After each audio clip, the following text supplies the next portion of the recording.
Okay, before we proceed, just take note that my mbira is extended. So consider this your 1 and this your 15. Your starting point and end point. Forget about these extra knots. So in that case, you would be starting at 7 and 15. Okay.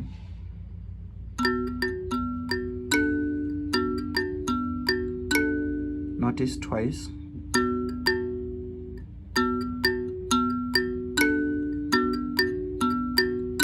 That's the first part, then the second.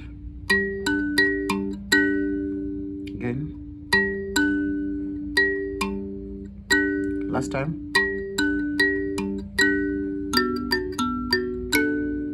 Okay, then it ends where it started. Once again, 1, 2, then 1, 1. So overall,